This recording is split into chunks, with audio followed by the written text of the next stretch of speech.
오늘 우리에게 주신 하나님 말씀 함께 보겠습니다. 민수기 22장 36절에서 23장 12절입니다.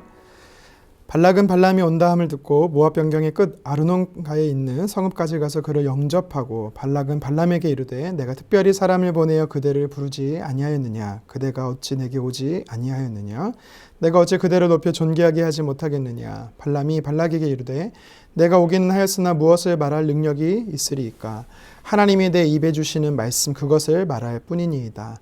발람이 발락과 동행하여 기럇 후손에 이르러서는 발락이 소와 양을 잡아 발람과 그와 함께한 고관들을 대접하였더라. 아침에 발락이 발람과 함께하고 그를 인도하여 바알의 산당에 오르매 발람이 거기서 이스라엘 백성의 진끝까지 보니라. 발람이 발락에게 이르되 나를 위하여 여기 제단 7을 쌓고 거기 수송아지 7마리와 순양 7마리를 준비하소서 하매 발락이 발람의 말대로 준비한 후에 발락과 발람이 제단에 수송아지와 순양을 드리니라.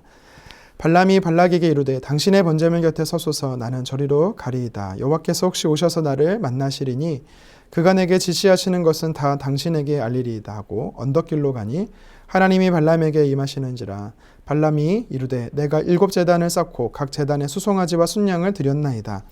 여호와께서 발람의 입에 말씀을 주시며 이르시되 발락에게 돌아가서 이렇게 말할지니라. 그가 발락에게로 돌아간즉 발락과 모압의 모든 고관이 번제물 곁에 함께 섰더라. 발람이 예언을 전하여 말하되 발락이 나를 아람에서 모압 왕이 동쪽 산에서 데려다가 이르기를 와서 나를 위하여 야곱을 저주하라. 와서 이스라엘을 꾸짖으라 하도다. 하나님이 저주하지 않으신 자를 내가 어찌 저주하며 여호와께서 꾸짖지 아니하신 자를 내가 어찌 꾸짖으랴. 내가 바위 위에서 그들을 보며 작은 산에서 그들을 바라보니 이스라엘 백성은 홀로 살 것이라. 그를 여러 민족 중에 하나로 여기지 아니하리로다. 야곱의 티끌을 누가 능히 세며 이스라엘의 4분의 1을 누가 능히 셀고 나는 의인의 죽음을 죽기 원하며 나의 종말이 그와 같기를 바라노라 하며 발락이 발람에게 이르되 그대가 어찌 내게 이같이 행하느냐? 나의 원수를 저주하라고 그대를 데려왔거늘 그대가 오히려 축복하였도다. 발람이 대답하여 이르되 여호와께서 내 입에 주신 말씀을 내가 어찌 말하지 아니할 수 있으리까? 아멘. 본문을 가지고 성도의 자존심이라는 제목으로 말씀 증거하겠습니다. 우리는 출신 학교나 직장, 각종 모임을 통해서요, 공동의 취미나 활동을 함께하는 사람들과 가까워지게 됩니다. 그리고 호감이 가는 사람들과 자연스럽게 친구의 관계가 형성이 됩니다. 행복했고 즐거웠던 시간을 함께한 좋은 사람이 바로 친구가 되는 것이지요. 그런데 친구라는 말 중에 이런 표현이 있습니다. 그 사람을 알려면 그 사람의 친구를 보라. 그러니까 친구가 그 사람의 거울이 되기 때문이지요. 아무래도 친구라는 이 말에는 닮음과 같음이라는 공통점이 있기 때문이라 생각이 됩니다. 그래서 예나 지금이나 친구를 잘 사귀어야 한다는 말이 있습니다. 오늘 말씀에도 보면 누구와 어울리는가, 누구와 함께 시간을 보내고 있는가, 이 친구됨이 중요함을 이야기하고 있습니다. 본문 39절 상반절에 성경은 이렇게 말합니다. 발람이 발락과 동행하여. 그러니까 발람 선지자가 모압 왕 발락과 함께 갔다라는 것입니다. 여기서 이 동행한다라는 히브리어의 할라크라는 의미는요, 단순히 같이 길을 걷는다라는 뜻이 아니라 마음을 다해서 같은 목적을 이룬다, 진행한다라는 의미가 있습니다. 그러니까 앞선 성경의 말씀에서 하나님께서 발람 선지자에게 하나님의 사자, 천사를 보내면서까지 정말 이스라엘을 저주하는 것을 싫어하는 것을 가르쳐 주셨음에도 불구하고 그것을 알았음에도 불구하고 발람 선지자는요, 모압 왕 발락과 함께 하고자 하는 그 속마음을 이 단어를 통해서 우리는 알 수 있다라는 것입니다. 발락의 환대가 싫지 않았던 발람 선지자는 어쨌든 우여곡절 끝에 그와 상봉을 했습니다. 그리고 이어지는 성경의 말씀을 보면 3번의 이스라엘을 저주해달라는 이 발락 왕의 요청과 그리고 4번의 발람 선지자의 예언이 이어지고 있지요. 이 중에서 우리가 방금 읽었던 본문은 첫 번째로 하나님의 뜻을 예언하는 내용이 담겨져 있습니다. 이 내용이 우리에게 주는 영적 의미를 2가지 살펴보겠습니다. 첫 번째는 신앙을 타협하지 말라라는 것입니다. 신앙을 타협하지 말라. 발람 선지자는 발락 왕과 함께 하고 있는 이 모습을 보면서 한 가지 의문이 들어요. 어떻게 이렇게 행동할 수 있을까라는 거죠. 이해되지 않습니다. 몇 가지를 말씀드리면 41절에 보면 발람과 이 발락은요 어디로 갔다고 성경에 말합니까? 바알의 산당입니다. 모압 왕이 당시 이방 신 중에 하나였던 바알을 섬기고 있었던 것 같습니다. 그런데 하나님을 예배한다라면서 하나님의 뜻을 구하기 위해 제사를 드린다라고 말하면서 어떻게 이방 신전으로 가고 있는 것일까요? 또 23장 1절에 보면 발람은 발락에게 한 가지 요청을 합니다. 그것이 뭐냐면 7 제단을 쌓기 원한다라는 거예요. 숫송아지와 숫염소를 각각 7마리를 준비해달라는 것입니다. 이게 왜 근데 문제가 되냐면 당시 메소포타미아 지역의 이방신들에게 제사하는 방법이 이것이었기 때문이죠. 한마디로 말하면 이방 제사법이라는 겁니다. 하나님께서는요, 이 율법에서 하나님은 거룩한 분이시기 때문에 율법을 진행하는 데서 엄격하게 주님은요, 구별하라라고 말씀하셨습니다. 그런데 오늘 말씀에 보면 하나님의 뜻을 묻는 선지자가 어떻게 장소도 이방신전, 방법도 이방제사법을 통해서 하나님께 뜻을 구하고 있습니까? 모순되어 보이는 것이죠.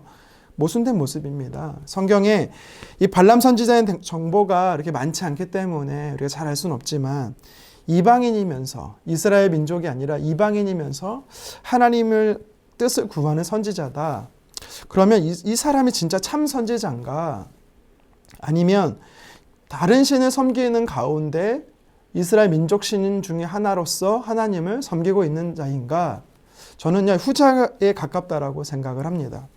제가 청년 시절 인도 선교를 처음 갔을 때 한 현지 성도님의 집에 초대를 받고 예배를 드리러 간 적이 있습니다. 선교사님께서 복음을 전해서 그가 예수님을 영접한 분이세요. 제가 예배를 드리는 도중에 깜짝 놀랐습니다. 찬장 같은 곳에 무엇이 있었냐면 많은 형상의 우상들이 있었습니다. 코끼리가 사람의 형상한 이 가넷을 신의 우상도 있었고요. 파괴신 시바 우상도 있었고 불을 상징하는 여신도 있었고 다양한 우상들 중에 한 가지 또 뭐 있었냐면 십자가도 있었습니다. 우리가 보통 예수님을 믿는다고 하면 과거 믿었던 모든 이 이방 신들, 우상들을 다 버리지 않습니까? 그런데 이 사람은 힌두교적 사상이 있었던 것입니다. 다신교적 사상이 여전히 있어서 다양한 신들과 함께 플러스 예수님을 섬기는 모습을 그때 그 인도 선교에 가서 제가 보았던 것이죠. 아마 이 발람 선지자 역시도 그렇지 않았을까 생각을 합니다.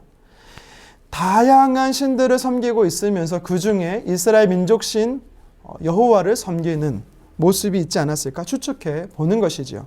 발람의 이런 모습이 상징하는 것이 있습니다. 그것이 뭐냐면 그리스도인으로서 하나님의 사람들이 신앙의 회색지대 가운데 거하고 있다는 것입니다. 쉽게 말하면 한쪽은 하나님께, 한쪽은 세상에 양다리 걸치며 살아가는 모습들이 있다라는 것이지요. 영적 자존심을 파괴하는 이런 신앙을 타협하려고 하는 모습들을 우리는요 배척해야 되는 것입니다. 발람이 진짜 선지자였다라면 제사 장소도 제사 방법도 하나님이 기뻐하시는 방법을 선택해야 됐던 것입니다.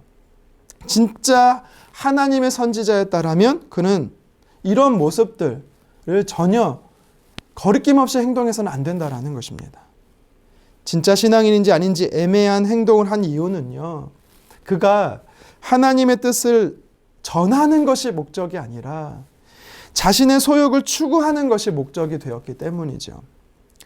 하나님께 죽임을 당하기는 싫고 발락 왕이 자식에게 제시했던 물질과 명예는 포기하기 싫고 그것조차 포기하기 싫고 그래서 양심을 파는 신앙의 회색지대 가운데 그는요 놓여 있었다라는 것입니다. 하나님의 뜻과 세상의 뜻이 충돌될 때가 있습니다. 그래서 성경은요 하나님과 물질을 겸하여 섬길 수 없다라고 이야기합니다. 저와 여러분들은 발람의 모습이 있지는 않는지 점검해 보기 원합니다. 나는 정말 하나님을 섬기는 자인가, 세상을 섬기는 자인가 확인해 보시기 원합니다. 하나님만을 섬겨야 하는데 하나님도 섬기고 있고 세상에 다른 것도 섬기고 있다라면 여러분 돌이키기를 원합니다. 하나님만이 참 유일하신 왕이시고 주인이시고 신이십니다. 하나님은 우리의 유일한 섬김의 대상이 되어야 하는 것입니다. 그래서 내 생명까지도 내어줄 수 있는 저와 여러분 되기를 하나님 앞에 나의 삶을 드릴 수 있는 우리 진정한 신앙인 되기를 다시 한번 주님의 이름으로 축원합니다. 본문 말씀을 통해 한 가지 더 영적 교훈을 살펴보겠습니다. 그것이 무엇이냐면 하나님만 경외하라라는 것입니다. 하나님만 경외하라. 모압 왕 발락이든 이방 선지자 발람이든 이 둘은요, 이스라엘 민족을 저주하기를 원했어요. 그런데 결과는 어떻습니까? 7절에서 10절의 본문을 살펴보면 하나님께서는요, 주시는 메시지는요, 이스라엘 민족을 축복하는 것이었습니다. 하나님께서 그들을 가나안 땅으로 인도하실 것이고 하나님의 열심히 신실하게 이루실 것이다 라고 말씀을 주셨던 것이죠. 그런데 말씀 묵상해 보면서 한 가지 의문이 또 들어요. 무엇이냐면 어떻게 이방의 술사요, 이방 신전에서 이방 제사법을 가지고 하나님의 뜻을 묻는 자에게 하나님께서 말씀하실 수 있을까? 응답하실 수 있을까? 이것이 좀 궁금합니다. 물론 저주가 아니라 축복의 하나님 메시지는 우리가 성경을 통해서 알지만 그 방법적인 면에서 좀 이해가 되지 않습니다.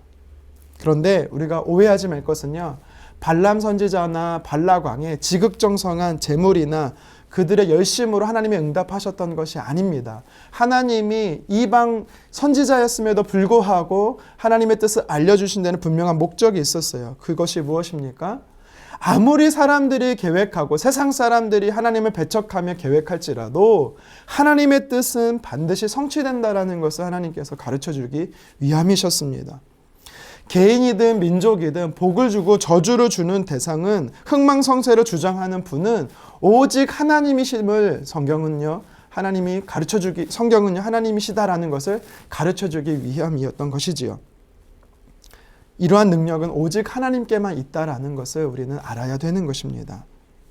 하나님의 선하시고 기뻐하시고 온전한 뜻이 있음을, 그리고 하나님을 사랑하고 그 뜻대로 부름을 입은 하나님의 사람들에게 하나님 반드시 합력해 선을 이루신다라는 분이심을 우리는 알아야 되는 것입니다. 그래서 하나님의 뜻대로 하나님은 역사를 이끌어 가실 것이기 때문에 우리는요, 사람을 두려워할 것이 아니라 하나님을 두려워하는, 세상의 권력자나 위정자에게 무릎을 꿇을 것이 아니라 정말 참 하나님이신 하나님 앞에 우리가 무릎을 꿇어야 되는 것입니다. 그래서 누가복음 12장 5절의 하반절에도 예수님은 이렇게 말씀하십니다. 몸을 죽이고 그 후에는 능히 더 못하는 자들을 두려워하지 말라. 마땅히 두려워할 자를 내가 너희에게 보이리니 곧 죽인 후에 또한 지옥에 던져넣는 권세 있는 그를 두려워하라. 내가 참으로 너희에게 이르노니 그를 두려워하라. 아멘. 여기서 예수님께서 그를 두려워하라고 말합니다. 그가 누굽니까? 하나님이라는 것입니다. 오늘 본문에도 똑같이 말씀하시는 겁니다. 하나님께서 왜 응답하셨습니까? 하나님이 참 하나님이시기 때문에, 하나님은 하나님의 뜻을 따라서 역사하시는 분이시기 때문에 하나님을 경외하고 두려워해야 한다는 것을 우리에게 말씀해 주는 것이죠. 이스라엘 민족을 저주하고자 했던 모압 왕 발락 그리고 선지자 발람의 1차 이 저주는요, 물거품이 되었습니다.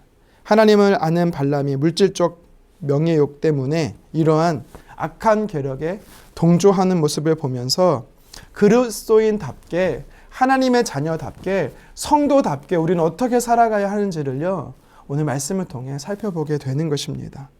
희색지대로, 중간지대로 타협하며 살아가지 않기를 간절히 소망합니다. 그리스도인으로서 부끄러운 모습 없도록 살아가기를 간절히 원합니다. 하나님만을 사랑할 뿐만 아니라 하나님만을 경외하는 저와 여러분 되기를 주님의 이름으로 축원합니다. 세상 사람들이 나를 보면서, 우리를 보면서 뭐 다를 게 없네, 똑같네라고 말한다라면 여러분, 이거는 그리스도인으로서 하나님의 자녀로서 굉장한 모욕감인 것이지요. 우리가 다른 것은 포기할 수 있어도 성도의 양심, 성도의 자존심은 저버리지 않는 매일의 삶이 되기를 주님의 이름으로 축원합니다. 기도하겠습니다. 하나님, 발람 선지자는 물질과 명예 욕 때문에 하나님의 뜻을 저버리고 이스라엘 백성들을 저주하고자 했습니다. 그러나 하나님께서는 오늘 말씀을 통해서 저주가 아닌 축복으로 말씀하셨습니다. 하나님, 오늘 이 말씀을 보면서 성도로서, 그리스도인으로서 하나님의 자녀로 살아가는 내가 어떻게 살아가야 할지를 다시 한번 우리의 삶을 점검해 보게 됩니다. 세상과 타협하며 살아가지 않게 도와주시옵소서. 그리스도인의 자존심을 저버리지 않도록 하나님 도와주시옵소서. 그리고 하나님만은 사랑할 뿐만 아니라 하나님을 경외하는 자로 살아갈 수 있도록 주님 도와주십시오. 주님을 두려워하는 존재로 살아가기를 원합니다. 그러므로 인하여 하나님을 기쁘시게 하는 오늘 하루의 삶, 매일의 삶이 되기를 간절히 소망합니다. 감사드리며 예수님의 이름으로 기도드립니다. 아멘.